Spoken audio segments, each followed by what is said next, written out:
સમાચારમાં આગળ વાત કરીએ દાહોદની તો દાહોદ જિલ્લા પંચાયતના સભાખંડમાં યોજાયેલી સામાન્ય સભામાં જાલોદના ધારાસભ્ય મહેશ ભુરિયા, ગરબડાના ધારાસભ્ય મહેન્દ્ર બાબોર અને જિલ્લા પંચાયત પ્રમુખ કરણસિંહ ડામોર સહિત સભ્યો અને ડીડીઓ સહિત જિલ્લા પંચાયતના અધિકારીઓ ઉપસ્થિત રહ્યા હતા। જેમાં સભાની શરૂઆતમાં સભ્યો દ્વારા પ્રશ્નાવલી ફોર્મેટ ન હોવાની રજૂઆત કરતા ડીડીઓએ આવતી બેઠકમાં સમાવિષ્ટ કરવાનું જણાવતા વિવિધ મુદ્દાઓ ઉપર ચર્ચા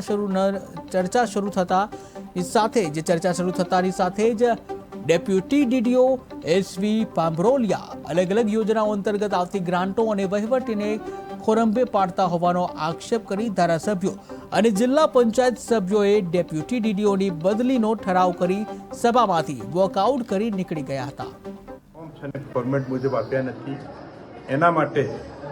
જિલ્લાના અમારા જિલ્લા વિકાસ અધિકારી અને આજની સભાના સભ્ય સચિવ તરીકે સ્મિત લોઢા સાહેબને પ્રશ્નોત્તરી ફોર્મેટ ન હોવાના લીધે અમારા જિલ્લા સભ્યોએ રજૂઆત કરેલ છે। જિલ્લા વિકાસ અધિકારી શ્રીએ